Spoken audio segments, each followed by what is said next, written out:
आप सभी को जय मसीह की प्रियो।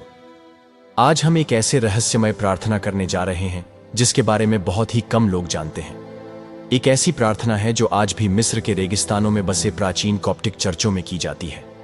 क्या आपने कभी ऐसी प्रार्थना के बारे में सुना है जो स्वर्गदूतों को आपके कमरे में आमंत्रित कर सकती है?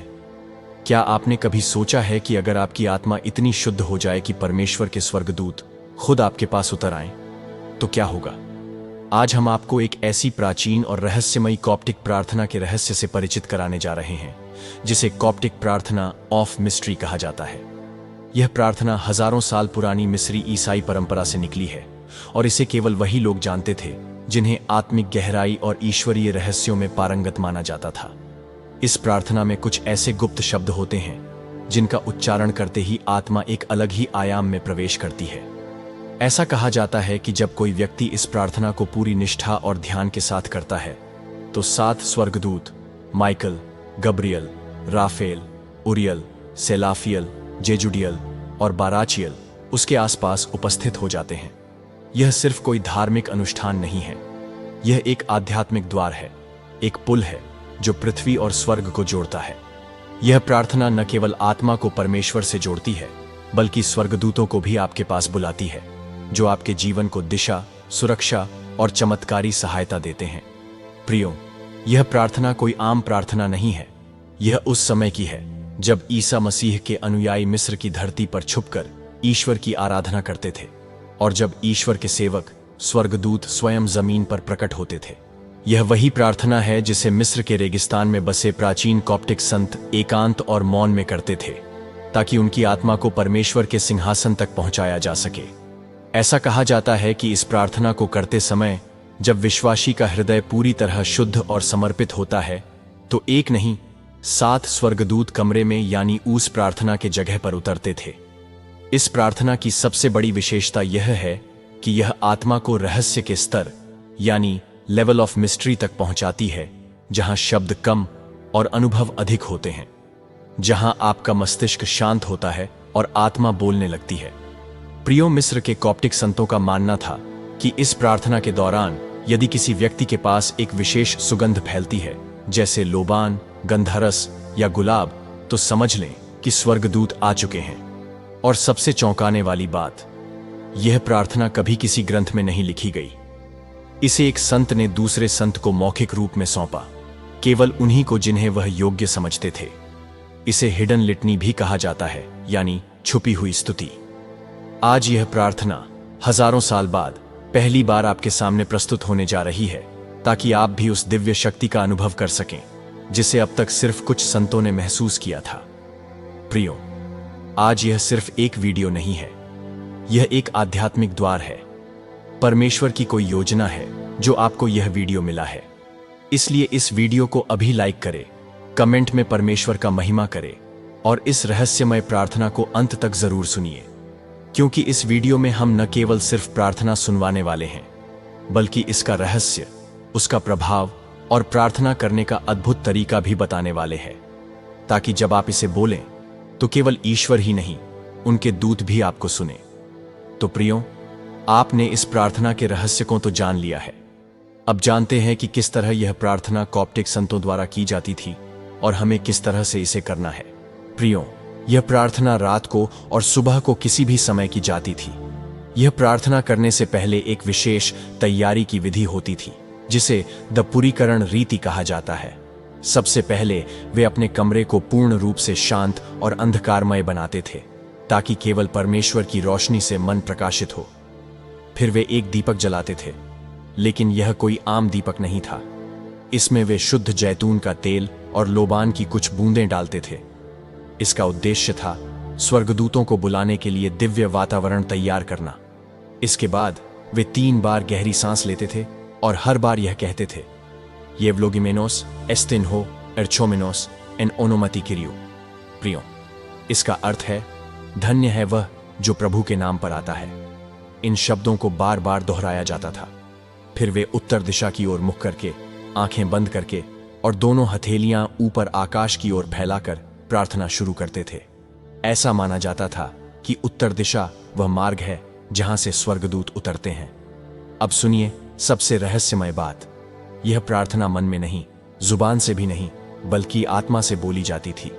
शब्दों को जोर से नहीं बोलना था, उन्हें धीरे धीरे फुसफुसाना था, ताकि प्रार्थना की कंपन हवा में घुल जाए और स्वर्गदूतों तक पहुंचे। प्रार्थना करते समय उनका ध्यान केवल एक छवि पर होता था, और वो छवि थी ईसा मसीह का क्रूस पर टंगा चेहरा। वे अपनी आंखों में उसकी कल्पना करते और प्रार्थना करते करते रो पड़ते। अगर उनको कोई सुगंध, कंपन, आंसू या अद्भुत शांति महसूस होती, तो वो समझ लेते कि स्वर्गदूत की उपस्थिति उनके घर में आ गई है। फिर वो अपने इच्छा को उनके सामने रखते थे। प्रियो, इसी तरह हमें भी प्रार्थना करनी है। प्रार्थना करने से पहले प्रार्थना के स्थान को पवित्र करें। कमरे में हल्की खुशबू वाला दीपक या लोबान जलाएं। मोबाइल या किसी शोर करने वाली वस्तु को बंद कर दें। सोने से पहले या जागने के बाद जब भी आप प्रार्थना करें, तो सबसे पहले अपना चेहरा और हाथ धो लें, फिर प्रार्थना को बैठें। प्रार्थना से पहले 1 मिनट आंखें बंद कर गहरी सांस लें। मन में कहें, प्रभु यीशु, मुझे अपनी उपस्थिति का अनुभव दे। अब उत्तर दिशा की ओर मुख करें और दोनों हथेलियां आकाश की ओर फैलाएं। और जैसे मैं प्रार्थना करने वाला हूं, उसी तरह आपको भी करनी है। जो शब्द प्रार्थना में बोलने वाला हूं, आपको उसी तरह बोलने हैं। तो चलिए, मैं इस दिव्य प्रार्थना की शुरुआत करता हूं। आप भी अपनी आंखें बंद करके इस प्रार्थना को पूरे विश्वास के साथ अंगीकार करें। हे स्वर्ग के पवित्र परमेश्वर, अब इस वीडियो को जो भी देख रहा है, उसकी आत्मा को तेरे प्रकाश से भर दे। हे प्रभु यीशु मसीह, जैसे तूने मिस्र के रेगिस्तान में अपने संतों से बातें की, वैसे ही इन श्रोताओं से भी अभी बात कर। जब वे यह प्रार्थना सुने, तो उनके कमरे में तेरे स्वर्गदूतों के पंखों की आहट हो। उनकी आंखों में आंसू आए, मगर डर से नहीं, तेरे प्रेम की उपस्थिति से। हे रूह अल कुद्दुस, जो बिन बोले शब्दों को सुनता है, तू हर दिल में उतर जा। हे स्वर्गदूतों की सेनाओं के परमेश्वर, जो यह वीडियो देख रहा है, उसके जीवन की हर रुकावट को हटा दे। उसकी नींद में तू उसे दर्शन दे, उसकी प्रार्थना में तू उसे छू ले। हे मसीह यीशु, जैसे तूने मरियम को पुकारा था, वैसे ही आज अपने हर बेटे और बेटी को बुला। प्रभु, अब अपने पवित्र स्वर्गदूत भेज और इस स्क्रीन को देखने वाले हर व्यक्ति के चारों ओर अपने संरक्षण की अदृश्य दीवार खड़ी कर, ताकि वे चैन की नींद सो सकें, रोशनी के साथ जागें सकें। हे रूहों के रक्षक, जो रात के तीसरे पहर में अपने सेवकों को प्रकट होता है, आज इस वाणी को तू माध्यम बना, ताकि तेरे स्वर्गिक सेनापति इस वीडियो को देखने वालों के कमरे में उतरे। हे प्रभु, अब मैं वह प्राचीन कॉप्टिक प्रार्थना बोलता हूं, जो मिस्री के ईसाई संत अपनी प्रार्थना में बोलते थे। हे प्रभु, मैं तुझसे भाग नहीं रहा, बल्कि हर चीज तुझसे मांग रहा हूं। हे प्रभु यीशु, अंधकार में आ और अपने प्रेम से इस भीड़ को भर दे। हे स्वर्गदूतों के सेनापति मिकाइल, अपनी तलवार से हर शत्रु का नाश कर, और जो यह प्रार्थना सुन रहा है, उसके सिर पर अपनी रक्षा की छाया डाल। हे राफेल, जिसको यह सुनाई दे रहा है, उसकी बीमारी और मानसिक पीड़ा को छू, उसे वही चमत्कारी शांति दे जो तूने पुराने संतों को दी थी। हे प्रभु, जब यह वीडियो खत्म हो, तब कोई आत्मा अकेली न रहे। उन्हें ऐसा लगे कि कोई उनकी आत्मा को थाम कर रोशनी की ओर खींच रहा है। और अब अंतिम शब्दों में, मैं तेरी उपस्थिति को इन आत्माओं पर आमंत्रित करता हूं, जो अभी मोबाइल या स्क्रीन के पार हैं, लेकिन उनकी आत्मा तेरे बहुत पास है। हे पिता, अपने आत्मा से इन्हें भर दे। हे उद्धारकर्ता, मुझे और इन्हें बचा ले। आमीन। तो प्रियो, ये है वो कॉप्टिक प्रार्थना जो सदियों तक मिस्र के रेगिस्तान में साधकों द्वारा गुप्त रूप से की जाती रही। वो प्रार्थना जो आत्मा और परमेश्वर के बीच एक सीधा पुल बनाती है और स्वर्गदूतों को इस पृथ्वी पर, आपके कक्ष में, आपके जीवन में बुलाने की शक्ति रखती है। तो प्रियो, जो शब्द इस प्रार्थना में जिस तरह से बोले गए हैं, आपको भी उसी तरह से बोलने हैं। तो प्रियो, यदि आपने इस रहस्यमय प्रार्थना को सही तरह से जान लिया है, तो वीडियो को लाइक करें। और अगर आपने प्रार्थना के बीच कुछ अनुभव किया, जैसे रोशनी, कंपन, शांति या दिव्यता, तो हमें कमेंट में जरूर बताएं, ताकि औरों का भी विश्वास बढ़े। और हां, परमेश्वर का यह दिव्य ज्ञान और भी लोगों तक पहुंचाने के लिए इसे शेयर जरूर करें। यदि आपने हमारे चैनल गॉड जीसस इंस्पायर्ड को अभी तक सब्सक्राइब नहीं किया है, तो इसी तरह के और भी रहस्यमयी प्रार्थना वीडियो को देखने के लिए अभी चैनल को सब्सक्राइब करें।